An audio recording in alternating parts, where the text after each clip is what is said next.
నమస్తే సార్. మీరు జిల్లా తెలుగుదేశం పార్టీ అధ్యక్షుడిగా ఒక ఉన్నతమైనటువంటి పదవిని అలంకరించేందుకు మా స్టార్ నైట్ టీవీ తరఫున మీకు అభినందనలు తెలియజేస్తున్నాము. మీరు మేయర్గా జిల్లాలో ఒక మంచి గుర్తింపు తెచ్చుకున్నారు. కాంట్రవర్షియల్ కాకుండా ప్రతి దాన్ని కూడా మీరు సామరస్యంగా అందరినీ కలుపుకొని ముందుకెళ్ళారు. ఇప్పుడు ఈ పదవిలో కూర్చున్నట్టు మీరు ఏ విధంగా ఫీల్ అవుతున్నారు? అధ్యక్షుడిగా మీరు ఏ విధంగా ఫీల్ అవుతున్నారు? అంటే ఈ సమయంలో ఈ పదవిలో కూర్చోవడం మీకు ఎలా ఉంది? ఈ పదవి అలంకరణ కాదు, ఇది ఒక బాధ్యత. సో ఈ బాధ్యతను తీసుకోవడం ఒక అదృష్టం. ఛాలెంజెస్ని ఆపర్చునిటీస్గా మార్చుకోవాలి. మీకు పదవి ఉండి గవర్నమెంట్ ఉండి ఉన్నప్పుడు ఇవ్వడం, దాంట్లో మనం ఏం పెద్ద మన టాలెంట్ని చూపించాం, అది ఆల్రెడీ శిల్పమే ఉంటుంది. ఇప్పుడు ఏంటంటే శిల ఉంటుంది, శిలని శిల్పం చేస్తే మనకు మంచి పేరు వస్తుంది. కాబట్టి I have my own priorities for this party. దీనికి గొప్పగా చేయాల్సింది ఏం లేదు. నాకన్నా అందరూ అనుభవమైన వాళ్ళు ఉన్నారు. So my team is more, అన్నీ కలిపితే 150 సంవత్సరాల ఎక్స్పీరియన్స్, 7 మంది ఎక్స్పీరియన్స్ కలిపితే 150 సంవత్సరాల experience. So it's that much talent ఉంది మా దగ్గర. ఒక్కొక్క ఆయన 30 సంవత్సరాలు, 20 సంవత్సరాలు, 40 సంవత్సరాలు రాజకీయంలో ఉన్నారు. సో ఐఎమ్ జస్ట్ కిడ్, నాకు 7 సంవత్సరాలే. బట్ నాకు ఎక్కడ వాళ్ళకి హెడ్ ఆన్ పొల్యూషన్ జరగదు. నాకన్నా అనుభవం అయిన వాళ్ళు కాబట్టి నా పని ఏంది, వాళ్ళందరినీ సింక్రనైజ్ చేయడం. ఎప్పుడు ఇద్దరు అనుభవం అయిన వాళ్ళు ఎదురు వస్తేనే సమస్య. నా ఆర్బిట్ వేరు, వాళ్ళ ఆర్బిట్ వేరు. కాబట్టి నేను అనుభవం అయిన వాళ్ళని జల్ చేసి సింక్రనైజ్ చేయడం నా పని. I think so it will be much easy. నాకు చాలా ఈజీ ఈ పని. సో తప్పకుండా ఈ యొక్క పార్టీ సమస్యలు ఏం లేవు, అది ప్రతి దగ్గర ఉండేవి. ప్రజల్లో మనసులో పార్టీని తీసుకెళ్ళాలి, అది మా అజెండా. నాయకులు సమస్య కాదు, కార్యకర్తల సమస్య కాదు. పుష్కలంగా అనుభవమైన నాయకులు ఉన్నారు, బ్రహ్మాండమైన కేడర్ ఉన్నారు. ఎన్టీ రామారావు గారి స్ఫూర్తితో ఇంకా వాళ్ళు ఎవరు మూలాల కదలీలు కానీ కదిలీలేరు వాళ్ళు. అంత స్ట్రాంగ్ బేస్ ఉంది పార్టీకి. సో కాబట్టి ఏమీ ఇబ్బంది లేదు. డెఫినెట్గా మంచి మంచి మెరుగైన సేవలు మేము ప్రజలకు చేస్తాం. ఎవరు కదిలేరు అంటున్నారు. పెద్ద పెద్ద వాళ్ళంతా కూడా మీ పార్టీలో కీలక పదవులు అనుభవించడం అందరూ కూడా ఈరోజు పార్టీ మారే పరిస్థితి ఉంది. అట్లాగే మన గంటా గారు కానీ వాళ్ళ కుటుంబం నుంచి ఒక కొడుకు వెళ్ళిపోవడం, దాంతో చూసుకుంటే మన నెల్లూరులో కూడా ఒక పెద్ద నాయకుడు మీకు అందరికీ బాగా తెలిసిన వ్యక్తి కూడా వెళ్ళిపోయే అవకాశం ఉంది అంటున్నారు. ఒకటి, పార్టీ ఎప్పుడు నాయకుల పైన ఆధారపడతాయి. It's a manufacturing unit party. మీరు ఇక్కడ వచ్చి మీకు మేకప్ వస్తుంది, మీకు మెరుగు అవుతారు, కానీ మీ వల్ల ఇక్కడ ఏమి పార్టీకి వెలుగు రాదు. మీరు చంద్రుడు, నాయకులు చంద్రుడు లాంటి, పార్టీ సూర్యుడు లాంటిది. మీరు చంద్రుడు వెలుగుతున్నారంటే చంద్రుడికి సొంత లైటింగ్ లేదు. మనం అనుకుంటాం అంతే, హీరో ఈ నాయకుడు, ఆయన పెద్ద నాయకుడు అని. అది సూర్యుడు యొక్క వెలుగు. అది ఇట్స్ అ పార్టీ. ఎవరు పోయినా ఎవరు వచ్చినా పార్టీకి ఏమవ్వదు. పార్టీకే కాదు, మన జీవితంలో మన సొంత బ్యాక్ బోన్ ఉండే తండ్రి పోయినా మనం బ్రతుకుతాము, బిడ్డ పోయినా బ్రతుకుతాము, అమ్మ పోయినా బ్రతుకుతాము. ఎవరో లింగళ్ళు నాయకుడు పోతే ఏమవుతుంది? ఏమవుదు, తయారవుతాడు ఇంకో నాయకుడు తయారవుతాడు. That's it. మన జిల్లాలో ఎక్కువగా ఒక కమ్యూనిటీ ఎక్కువ రాజకీయాలు శాసిస్తుంది ఇక్కడ.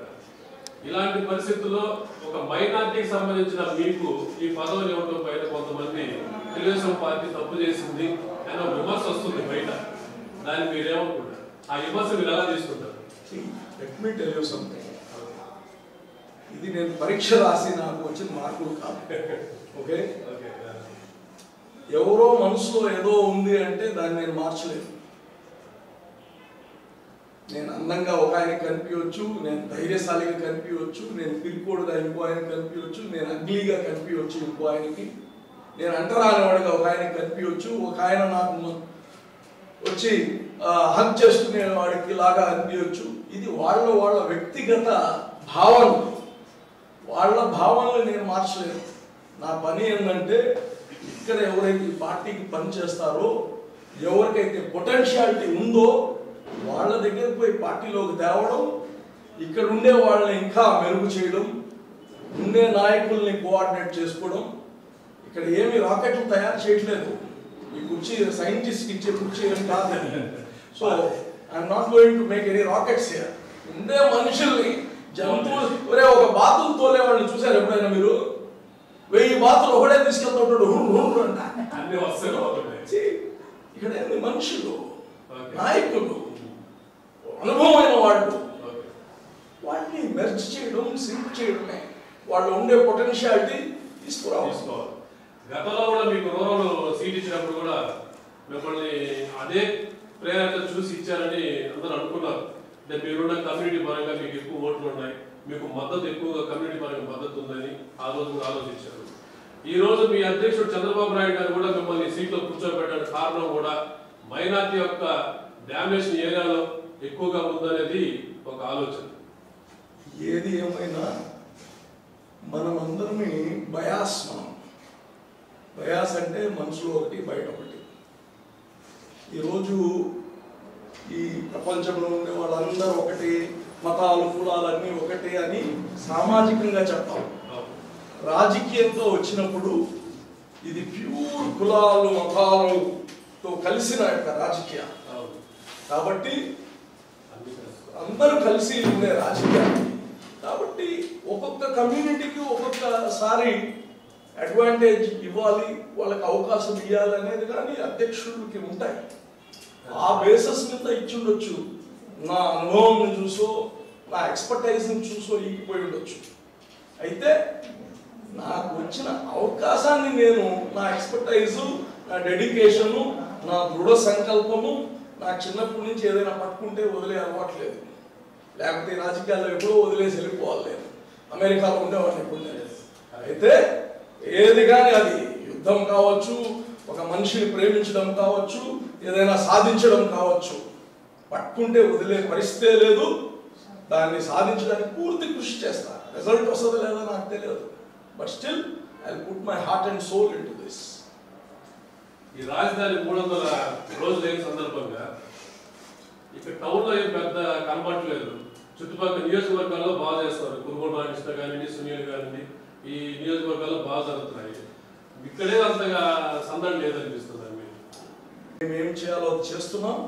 రాజధాని రైతులు ప్రతి ఒక్క కార్యకర్త, తెలుగుదేశం పార్టీ కార్యకర్త దానికి దీనికి మేము తోడుగా ఉంటాం దీక్షకి. రెండోది, రాజధాని నుంచి మార్చడానికి వీలు లేదు. ఇది ఎవరు అబ్బ జాగీర్ కాదు. మీరు ఉండేది రాజకీయ నాయకులు ఎవరు కానీ 5 సంవత్సరాలకి ఎక్స్పైర్ అయిపోతారు మీరు. You are no more a chief minister. కళ్ళు మూసి ఒక బటన్ ఒత్తిపోయి ఇంకో బటన్ ఒత్తేస్తే వెళ్ళిపోతాము.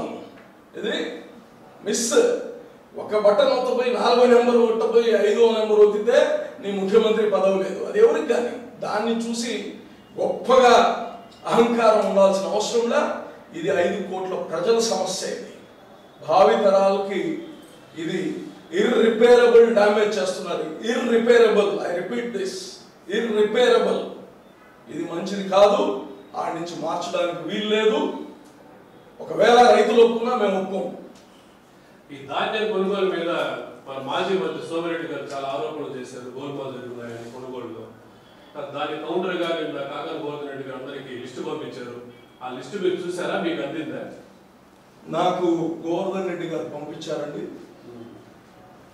మీరు అర్థం చేసుకోవాల్సింది ఏంటంటే, చంద్రమోహన్ రెడ్డి గారు ఒక నియోజకవర్గానికి ఇన్ఛార్జ్తో పాటు ఈ తెలుగుదేశం పార్టీకి పోలిట్ బ్యూరో సభ్యులు, మాజీ మంత్రివర్యులు.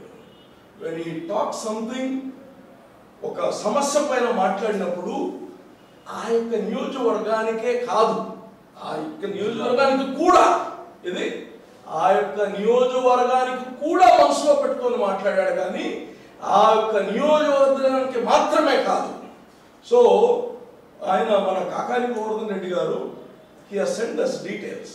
ఫైన్, మంచి పద్ధతి, మంచి ఒరవడి. యూనో మేము ప్రతిపక్షంలో మాకు ఏదైతే డౌట్స్ అనిపిస్తాయో, ఏదైతే ప్రజలకి ఇబ్బంది అనిపిస్తాయో దాన్ని ఎత్తి చూపించడము, దాన్ని బహిరంగం చేయడం మా యొక్క బాధ్యత. అది కరెక్టా లేదా, మాది అనుమానమేనా అనేది మీరు నిరూపించుకోవాల్సిన అవసరం ఉంది. ఇది ఎప్పుడు కానీ అంతే దొంగ పోలీస్ ఆట. మేము ఇట్టున్నా మీరు అదే చేస్తారు, మీరు అట్టున్నా అదే చేస్తాం. అయితే మేము కోరింది ఏంటంటే, ఒక సర్వేపల్లి నియోజకవర్గమే కాదు, మిగతా నియోజకవర్గాల డేటా కానివ్వండి, so that we analyse it. రెండోది ఏంటంటే, ఎవరు ఒడ్లు ఇచ్చారు అదే కాదు మాకు కావాల్సింది, ఒడ్లు ఇచ్చిన వాడి పేరు మీదనే నువ్వు డబ్బులు ఇచ్చావా లేదా, ఆ డేటా కొద్దిగా మాకు కావాలి.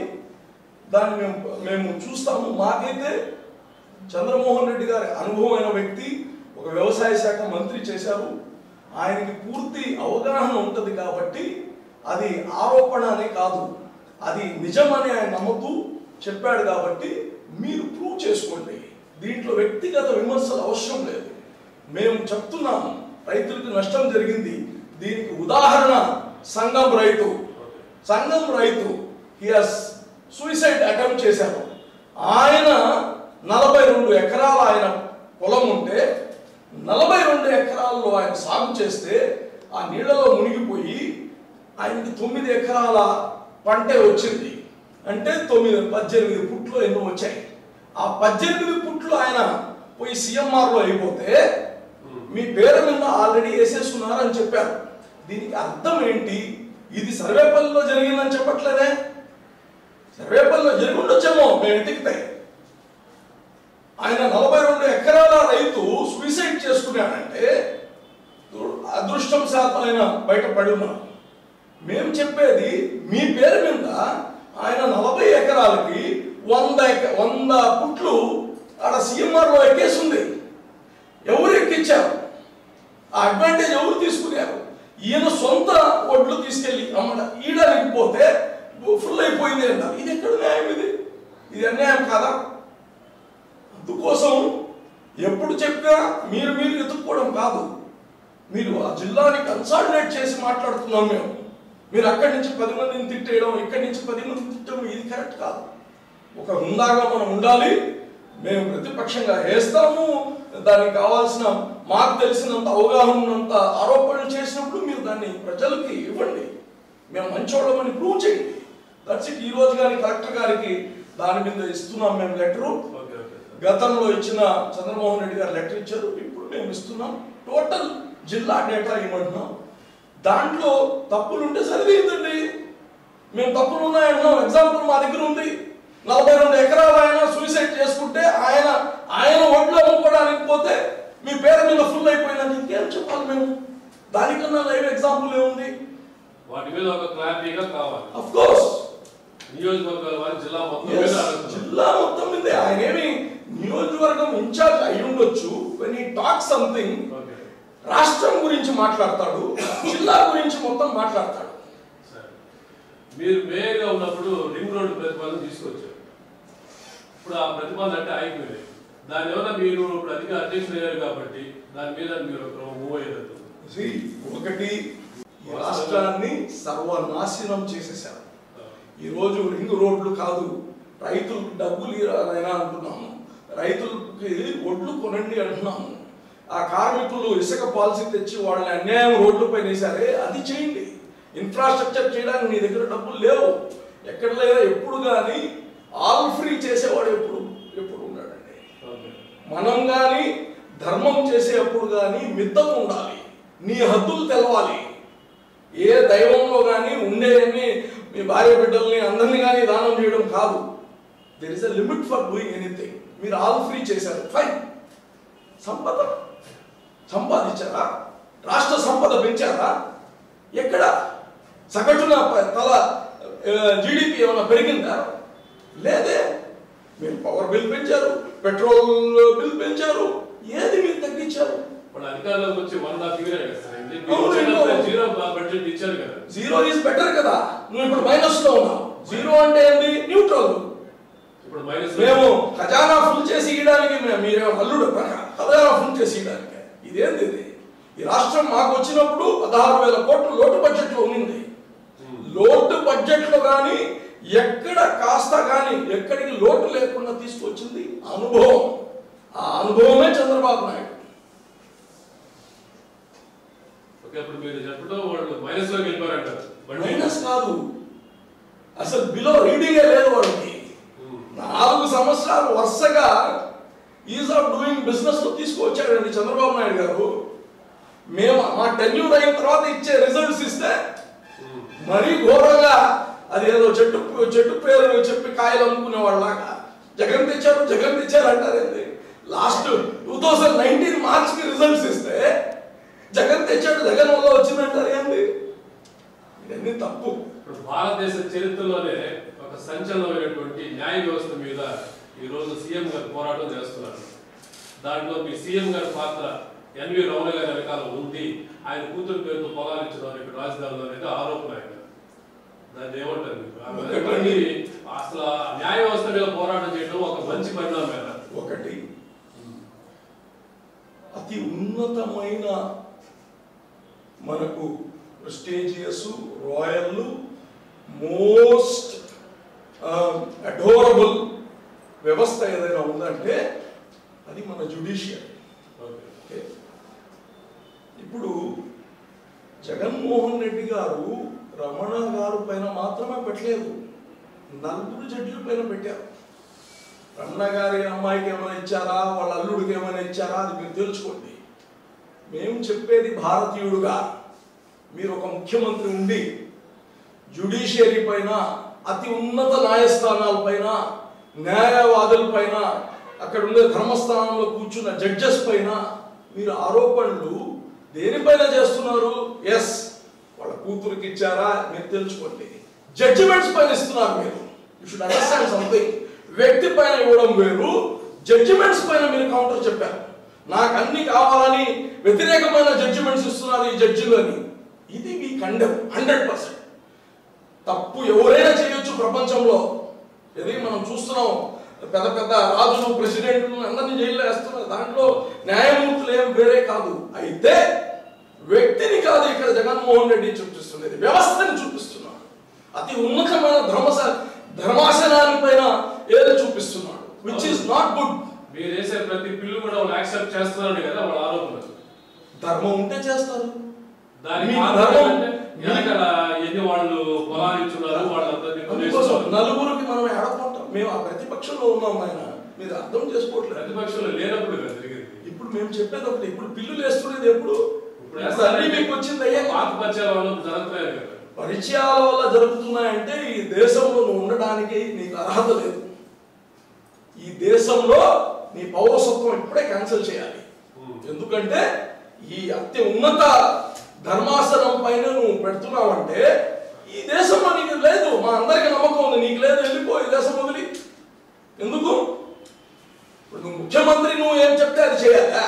5 సంవత్సరాలు ఊరికే వేరే వాళ్ళు ఓటేస్తూ వచ్చినోడు నీకు అంత గౌరవం ఉంటే ఈ దేశానికి ఉన్నత ధర్మాసనం పైన ఉండే వాళ్ళకి ఎంత మర్యాద అనుకుంటున్నావు? నువ్వు చేతులు కట్టుకుని నిలబడతావు ఆడకపోయినప్పుడు. అయితే ఏమి? ఇవన్నీ కరెక్ట్ కాదు. వ్యక్తిగతం నీకేమైనా తెలిస్తే వేసుకోండి. వ్యక్తిగతం మీరు జడ్జెస్ పైన, చీఫ్ జస్టిస్ పైన ఆరోపణలు చేసి ఈ దేశంలో మన సిటిజన్స్ అందరూ పౌరులకి దానిపైన మర్యాద లేకుండా చేస్తున్నారు. మిమ్మల్ని కానీ చూసి హీరో అనుకునే వాళ్ళు అందరూ ఏమనుకుంటారు? వాస్తవం అనుకుంటారు. ఇది ఇమ్మీడియట్ గా కఠిన చర్యలు తీసుకోవాలి. ఇతను చూసి ఇంపోర్ట్ చేస్తారు, ఇంపోర్ట్ చేస్తారు. ఇంకేముందండి? ఇది కరెక్ట్. కొన్ని సెంటిమెంట్స్ ఉన్నాయి. ఆ సెంటిమెంట్స్ ని పరిరక్షించుకోవాల్సిన బాధ్యత ప్రతి పౌరుడు ఉందని తెలియజేస్తున్నాం. ఇప్పుడు కావాలన్న ముస్లింలు ఎన్టీఆర్ విగ్రహం ఒక గొడవగా ఉంది. నిన్న కూడా వాళ్ళు ప్రెస్ మీట్ పెట్టి టీడీపీ వాళ్ళు రెచ్చగొడుతున్నారు ప్రజల్ని. విగ్రహాన్ని మేము గౌరవంగా ఆయన మాజీ ముఖ్యమంత్రి పక్కన పెట్టాము, అయినా కూడా ఇంకా రెచ్చగొడుతున్నారు అనేది ఆరోపణ. మీ దృష్టికి వచ్చింది జిల్లా అధ్యక్షుడిగా, మీరు దాని మీదే ఉన్నారు. ఎస్, నేనే జిల్లా అధ్యక్షుడు కాకముందు కానీ అది ధ్వంసం చేసినప్పుడు అక్కడ పోవడం జరిగింది. పాయింట్ నెంబర్ 1, అసలు మీ ఇల్లును పగలు కొట్టేసి నేను మళ్ళా ప్లాస్టరింగ్ చేస్తానంటే ఒప్పుకుంటావా? ఇంకెందుకు? అది ఎక్కడ న్యాయం? అది ఎక్కడ ధర్మం? అది అలాంటప్పుడు మీరు విగ్రహం పెట్టినప్పుడు ఎందుకు గమ్ముకుంటారు?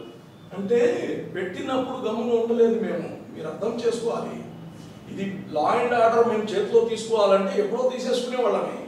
It's not the question of taking law and order in our hands. మేము ఎవరు కానీ వాళ్ళ సొంత వాళ్ళ ఇంట్లోనో వాళ్ళ అమ్మా నాన్నకోనో వాళ్ళ ప్రార్థించుకునే దేవస్థానానికోనో మీరు పగలు కొడితే గమ్ముకుంటారా? నువ్వు ఎంత పెద్ద ముఖ్యమంత్రి అయినా కొడతారు వచ్చి. ఆ పని మేము చేయలే. ఎందుకంటే ఇప్పుడు ఉండే పరిస్థితుల్లో ఎమోషన్ తీసుకొచ్చి, సెంటిమెంట్ తీసుకొచ్చి లా అండ్ ఆర్డర్ ఇష్యూస్ చేయడం మాకు ఇష్టం లేదు. దాన్ని ఆపారు మా పెద్దలు. చంద్రబాబు నాయుడు గారు లా అండ్ ఆర్డర్ ఇష్యూస్ చేయకూడదు అని. ఇప్పుడు మా ఇల్లు పగలు కొట్టేసి, మా బొమ్మను పగలు కొట్టేసి, మా పార్టీ వాళ్ళు అక్కడ పెట్టిన దాన్ని పగలు కొట్టేసి ఇంకోటి కట్టేది ఏంది? ఇప్పుడు రాజశేఖర్ బొమ్మలన్నీ పగలు కొట్టి ఇంకోటి పెడతాం, ఒప్పుకుంటారా? నీకు ఎవరా పగలు కొడతాం? రేపు వచ్చే నెల వచ్చి తీసుకో, ఇంకోటి ఇస్తాను, ఒప్పుకుంటావా? మళ్ళా ఓకే సార్, ఇప్పుడు మీరు అధ్యక్షుడిగా జిల్లాలో ఎటువంటి కార్యక్రమాలు చేయాలనుకుంటున్నారు? ఏదో ఒక పథకం ప్రకారం వేస్తున్నారా అందరినీ కలుపుకొని? ఎట్లా? ఇది పథకం ఏం కాదు, బాధ్యత. అది అందరినీ కలుపుకొని వెళ్ళడం. ఒక కొత్త వరవడు ఉండాలి కదా. అజీజ్ గారు అంటేనే ఒక న్యూ గ్రాడ్ మా. లెట్ మీ టెల్ యు, నేను ఇక్కడ వచ్చింది కొత్తతనం సృష్టించడానికి కాదు, వాళ్ళు చేసే పనుల్ని పూర్తి చేయడానికి వచ్చా. రవిచంద్రకి ఒక డిజైన్ ఉంటుంది. రవిచంద్ర డిజైన్ ఎవరు ఇచ్చారు? చంద్రబాబు గారు ఇచ్చిన డిజైన్ రవిచంద్ర గారు ఫాలో చేస్తున్నారు. రవిచంద్ర గారిని ఇప్పుడు ప్రమోషన్ చేస్తున్నారు, ఆయన రాష్ట్రానికి పోతున్నారు. సో ఆయన ఇన్కంప్లీట్ ఏదైతే ఉందో దాన్ని నేను పూర్తి చేయడానికి వచ్చా. సపోజ్ నేను లేను, ఇంకో ఆయన వచ్చారు, దాన్ని పూర్తి చేస్తారు. దీని ఆరిజిన్ ఏంది? ఎన్టీఆర్ ఆశయాలు, ఎన్టీ రామారావు ఆశయాలే మా అజెండా. సో దాన్ని మనుషులు మారవచ్చు కానీ ఆ అజెండా ఒకటే మా అందరిది. తప్పకుండా మేము వైఎస్ఆర్సీపీ వాళ్ళు కాదు మాకు ఓడించింది ప్రజలు, వాళ్ళు కాదు మమ్మల్ని ఓడించింది ప్రజలు. మా టార్గెట్ మొత్తం ప్రజల మనసులో మళ్ళా మేము చోటు చేసుకోవాలి, అదే మా టార్గెట్. ఇప్పుడు అన్ని పథకాలు ఇస్తున్నారు కదా ముఖ్యమంత్రి గారు జగన్మోహన్ రెడ్డి. ఇప్పుడు మీరు ఆ పథకాలు తట్టుకోగలుగుతారా జనాల్లో? మీరు ఇప్పుడు అన్ని ఫ్రీ అంటారు కదా, అందరు జనాలందరూ ఇప్పుడు ఆయనకే చేయంటారు. జగన్మోహన్ రెడ్డి గారు తట్టుకుంటారా? ఇప్పుడు జగన్మోహన్ రెడ్డి గారు లోటస్ పాండ్ నుంచి ఇవ్వట్లే ఆ డబ్బులు, మా పైన వేస్తున్నారు, మీ పైన వేస్తున్నారు. అధికారంలో మీరు చేయలేకపోయారు కదా. మేము సంపదను సృష్టించాం. సంపద సృష్టించడానికి అప్పు చేయొచ్చు, అప్పు చేసి ఆస్తి తయారు చేయాలి, ఇన్ఫ్రాస్ట్రక్చర్ తయారు చేయాలి. అప్పు చేసి ఖర్చు చేయకూడదు. ఇది ఖర్చులు 2 రకాలు ఉన్నాయి. ఖర్చు చేసి ఆస్తి చేయడం. మీరు అప్పు చేసి ప్రజలపైన భారం వేస్తున్నారు. నువ్వు సంపాదించు, రెవెన్యూ సంపాదించు. ప్రజలు ఈరోజు సగటున 6,000 రూపాయలు సంపాదిస్తున్నారు అనుకో, 10,000 సంపాదించినట్టు చేయి, 1,000 రూపాయలు తీసుకో ట్యాక్స్. లేదే, రోజు చేతి వృత్తులు పనిచేసే వాళ్ళు చేతులు నరికేసావు, ఇసుక లేదని చెప్పి ఈరోజు తాగిస్తున్నావు, ఆడవాళ్ళు ఉసురు పోసుకున్నావు. ఈ రాష్ట్రం మొత్తం తాగుడోళ్ళ పైన నడుస్తూ ఉంది. For your kind information. మీద నడుస్తున్న రాష్ట్రం of course mine, sand, wine, దీనిపై తప్ప ఏమి లేదు. Okay, thank you sir. మీ ఆధ్వర్యంలో జిల్లా తెలుగుదేశం పార్టీ ఇంకా ముందుకెళ్లాలనుకుంటున్నాం. మీరు ఇంకా కొత్త అయితే చేసి పథకాలు తీసుకొచ్చి మా జిల్లాలో మేము ఊహించినట్లుగా మా అజయ్ మేము చూడాలనుకుంటున్నాం.